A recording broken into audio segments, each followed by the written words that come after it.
Are you an aspiring creative in entertainment, business, fashion, design, or the arts? Do you want to elevate your creative passion project to the next level? Then this show is for you. Whether you want a career in television, film, radio, literature, music, or beyond, Creative Breakthrough will show you how to take your dreams and turn them into reality. This show will not only leave you feeling motivated and inspired, but also provide you real-life tools to pursue the creative journey you have always wanted. I'm your host, creative coach, and chicken wing lover, Shireen Kassab, aka the Funny Brown Girl. Yes, I have an unhealthy obsession with chicken wings. Now, get ready to flex your creative muscle. Welcome back to another episode of Creative Breakthrough. Before I start today, I want to say thank you. Thank you for listening to this episode. Thank you for listening to prior episodes. Thank you for subscribing, rating, and reviewing this podcast. When I started this podcast, I was so nervous that this podcast would only have 2 listeners, myself and my boyfriend. And I am happy to say that we have more than 2 listeners, so thank you. Please keep sharing this with your friends. Please keep spreading the word, and please keep emailing me and letting me know what you like and don't like so that I can make this the best podcast for you. Today, I want to talk about finding your passion. There was a recent New York Times article titled, "Why Following Your Passion is Good for You and How to Get Started." I posted this article on Facebook, and if you don't follow me on Facebook, it's facebook.com/funnybrown girl. And it got so much traction. I mean, people were liking it, sharing it, but the biggest question that people were asking is, how do I find my passion?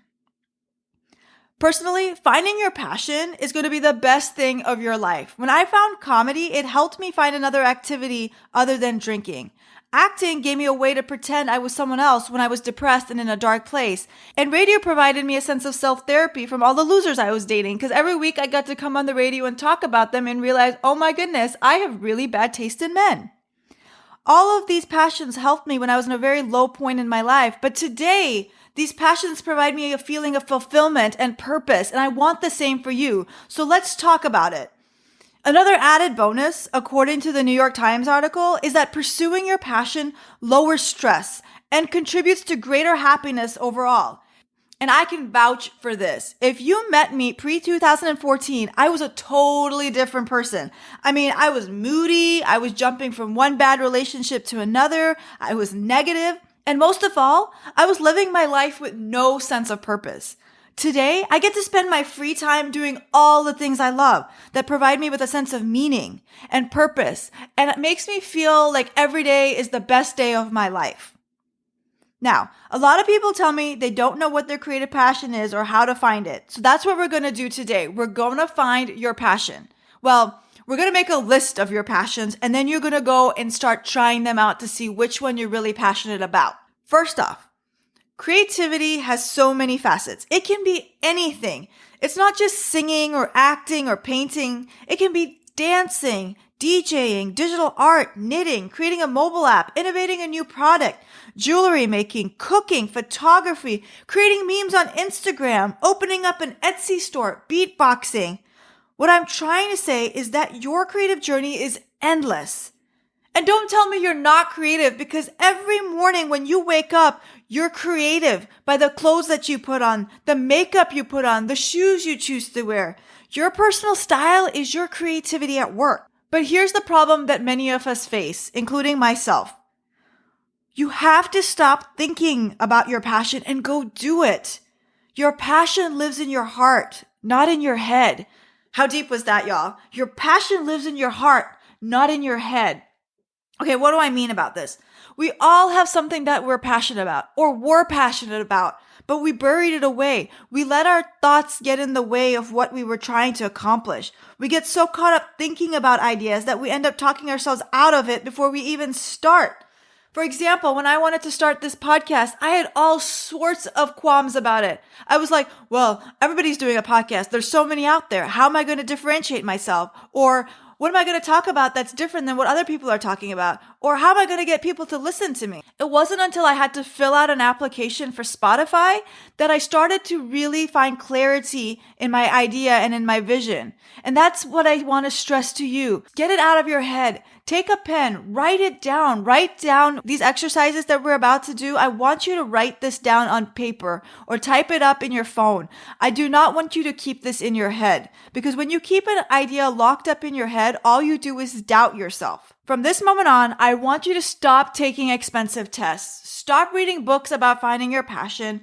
Stop screenshotting Instagram memes that talk about passion. Stop asking your friends what you should do, and instead, go do what you think you want to do. Go try it. It's so easy in today's society to go try what you want to do.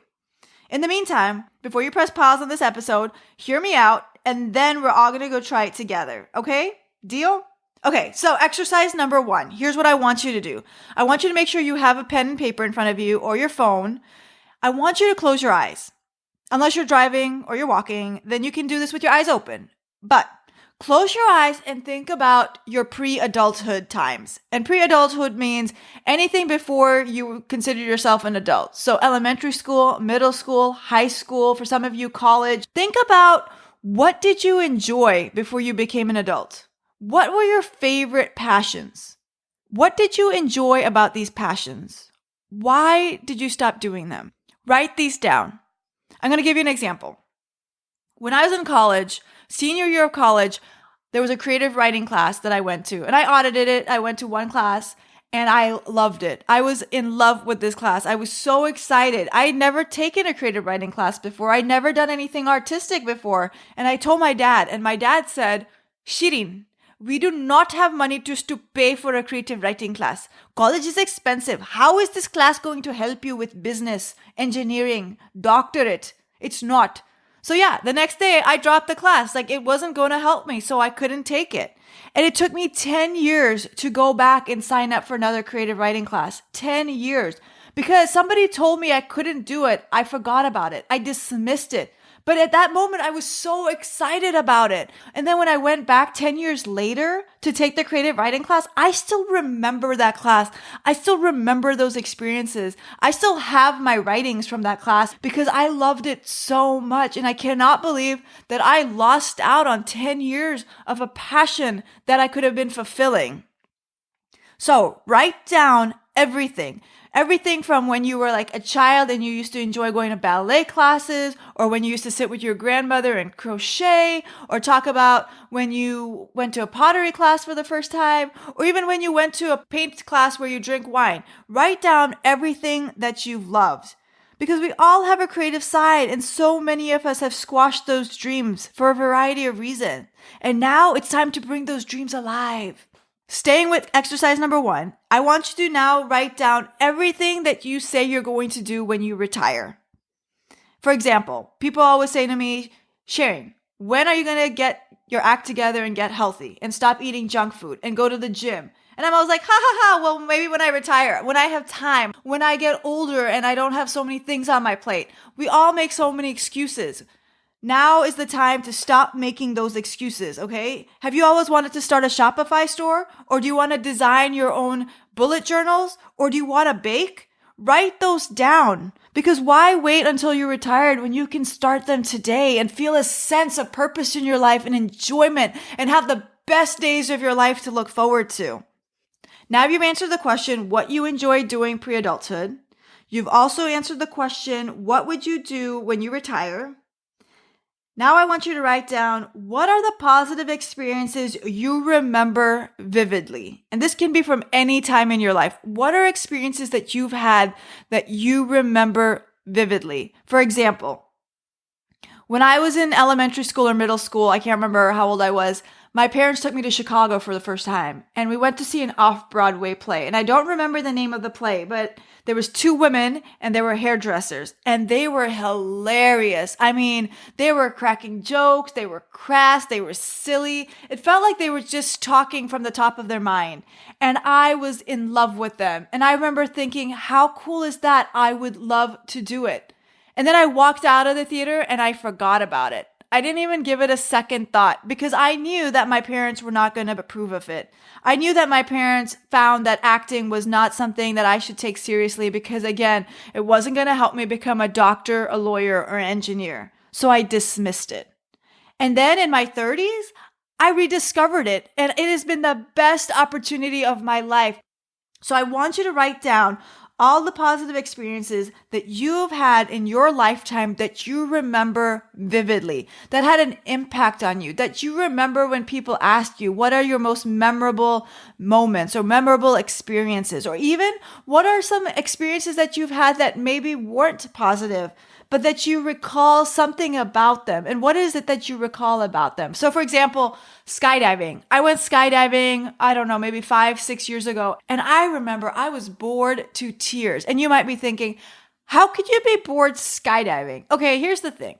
I'm strapped onto this random person that I don't know doing something that could possibly kill me. And I say that because when you go skydiving, they have signs everywhere that says you could die and the company that you're flying with is not responsible. You sign off on that like 100 times. So you're strapped onto this person. You're floating in the air for what seems like an eternity. And he's trying to make small talk with you. And you're just like, shh, be quiet. Like, I don't know you.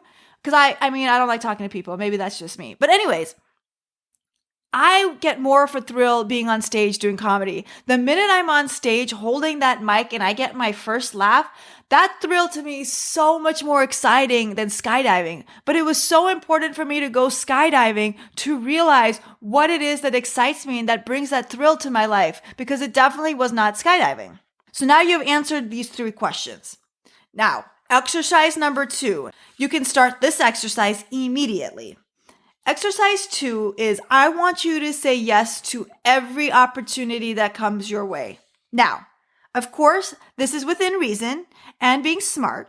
I'm not saying say yes to everything that may not be legal or may put you at risk of harm, okay? Be smart about it. But what I'm trying to say is I want you to say yes when someone invites you to the opera. Now, you may think, oh God, how boring, and you may not want to go. But if you do go, you may be surprised how entertaining and inspiring the opera can be. The first time I got asked to go to a comedy show, I said no. Can you believe it? I said no. Thank God. She pestered me and bugged me and pestered me some more. And after like 20 times, I finally said yes and I went. And that's when I found out that comedy is what I wanted to do. It was my first comedy show and I was obsessed. I immediately signed up to take a comedy class. I bought a book on comedy. I took the class and that was it. I was a comedian. When I was asked to be on the radio, the DJ of the radio show actually sent me a Facebook message and I read it. And then I was like, oh crap, he can see that I read it, because I didn't want to say yes. He basically just said, hey, you want to come on the radio and do a segment? And I was too scared to say yes because I was in my head. I was like, what am I going to talk about? Am I going to be funny? Is it going to be interesting? And then finally said yes. And the next day I was on the radio and it has been the best experience of my life that I regret that I even hesitated not to say yes. In order to experience new things, to learn new skills, to meet new people who will introduce you to many more things, you have to say yes. If I hadn't said yes to doing the radio, I would not have met my boyfriend. That is a story for another episode. But again, saying yes can change your life in more ways than one. So the third step now is getting started. So you have this list that you made, which hopefully has more than one item listed on it. I want you to brainstorm. I want you to take a piece of paper and write that item in the middle of the page and put a big circle around it. And now I want you to put lines stretching out from that circle onto the rest of the page. And I want you to write down everything that you could do today, right now, to get started. So for example, if you want to go and be a chef, can you quickly Google cooking classes in your area? Can you go on YouTube and watch a cooking video or a tutorial? Can you buy a book? If you want to go be a comedian, can you go sign up for classes? Can you go watch a comedy show tonight? Can you watch a comedy special on Netflix? The hardest part is getting started. But if you start writing it down, it's going to make it so much easier for you. If you want to write a TV script, go Google TV scripts and start reading them. If you want to get into dancing, Google dance classes near you. There's even an awesome dance tutorial online. Between Google and YouTube, you can easily find out what's the next step to make your idea a reality. Now, I urge you to start small. I know you're all excited now. You're like, I want to jump right into this. I'm going to go to an open mic every night. I'm going to start baking. I'm going to go buy like $200 worth of groceries. No, start small. Now you might be thinking, why am I trying to hold you back from your passion? I'm not holding you back. If you want to start big, start big. But I can tell you it's okay to start small. Make a goal. Make a goal that you're going to bake one new item a week, or you're going to go to one open mic a week, or you're going to write one blog post a week. It's okay to start small and build up from there. We all have lives. We have jobs. We have families. It will be hard at first to make time, but if you start small, you have less of an excuse. Lastly, if you try something and you don't enjoy it, but something in your heart still desires it, don't give up. For example, when I took my first acting class, like I mentioned in episode 3, I used to dread going to class. But I knew I wanted to act, so I kept pushing myself. I signed up for a different class. I signed up for a different instructor. I didn't give up. If you want to be a chef and you sign up for a cooking class and it's not what you thought, maybe there's a different class that you need to go out there and take. Maybe there's something that you'll enjoy better. Maybe you're better off doing YouTube tutorials. If you take a graphic design course and you aren't getting the hang of it, maybe the course is moving too fast or too slow. That doesn't mean you're not good at it. Perhaps you need a different instructor. Another way to get started is to utilize social media. Social media allows you to connect with anyone, anywhere. For example, if you live in Tulsa, Oklahoma, and you want to be an actor and you want to meet other actors, there's so many different ways you can do this. 1, you can Google acting classes near you. 2, you can go to meetup.com, and these are small groups of people that have the same interests and passion that meet up in big cities and small cities. I'm not sure about small cities. I'm making that up. They go and talk about their passions, or they do something, they do an experience around their passion. Or 3, just post on your Facebook page. Say, hey, I'm interested in acting. Anyone know of anyone who can provide guidance? And one of your friends is bound to know someone. And when they do tag that person on your social media, feel free to reach out to them. 9 out of 10 people will agree to talk to you. 9 out of 10, but you have to approach them the right way. Send them a nice message. Say, hey, I'm really interested in acting. So-and-so mentioned that you're an actor. I would love to talk to you more about next steps. These are the things I've already tried or done. Is there a good time to talk? 9 out of 10 people will say yes. If they say no or they don't answer you, do not take that personally. Okay? We're all busy people. Do not take that personally. Just keep reaching out to the next person and the next person and the next person. So now we've talked about the 3 exercises I want you to do. I want you to answer the 3 questions. What did you enjoy pre-adulthood? What are you planning to do when you retire? And what are positive experiences you remember vividly?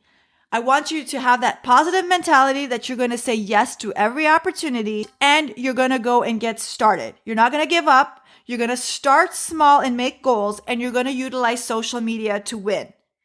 Now, there's some false assumptions that people have about finding their passion, which makes it impossible to find your passion sometimes. For example, people think that if you're passionate about something, you can spend all day, every day breathing your passion. Not true.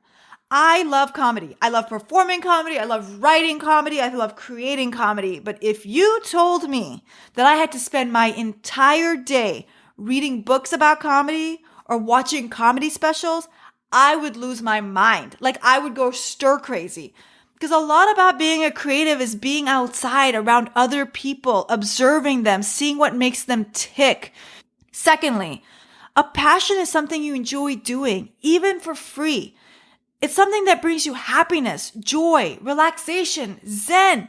If they pay you, great. But if your sole reason to find your creative passion is to be rich, then you may be in the wrong place. On the flip side, what's going to happen when you find your passion? Oh man, your life is going to change. Every day for the rest of your life is going to be so different that you are going to wish that you had found your passion sooner. You're going to lose track of time. You're going to put up other things. You're going to put up friends and family because this one thing is so engaging. You're going to have a sense of fulfillment. Every day is going to be the best day of your life. Even if you only get to spend 5 minutes on your passion or 1 hour or 2 hours, Those small moments in your day are going to make your day so much more brighter. Your relationships with people are going to be better because you're just going to be more positive because now you have a sense of purpose in your life. So what am I trying to say? I'm trying to say, go do it. Go sing it. Go dance it. Go paint it. Go knit it. Go act it. Go cook it. Go film it. Go produce it. Go write it. Go design it. Go start it. Go create it. And if this helps you find your creative purpose, please share it with me. Drop me a note at info@funnybrown.com or direct message me on Instagram or Twitter at funnybrown. And if you get stuck in this process or you can't figure out the next step or you just need a little bit more guidance, reach out to me. Ask me questions. I want to be here for this journey for you. I want you to feel what I feel every day. I want you to have that sense of purpose in your life. And again, if you found this helpful, please share it, review it, and subscribe it. Now, go flex your creative muscle and keep winning. Hey, before you hit pause, did you find this episode helpful and enjoyable? If so, could you leave an Apple Podcast, aka iTunes review? It'll take you less than 1 minute and mean the world to me. The more ratings and reviews the show gets, the more people are able to find this podcast. If you're unsure how to leave a review, no worries. If you're on your iPhone or iPad, go to the homepage of this show and scroll down to Write a Review. Click on it and you'll be able to rate and review the show. If you're on a Mac, from iTunes, go to the show homepage and on the top, click Ratings and Reviews. Also, please subscribe to get the latest episodes once they drop. If you enjoyed the episode and know someone who would love it, please share.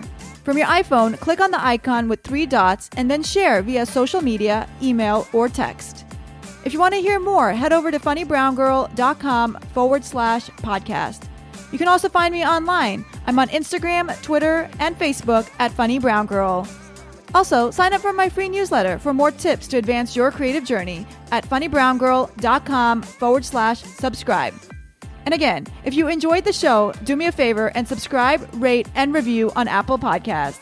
Now, go flex your creative muscle and keep winning. Thank you for listening. See you next week.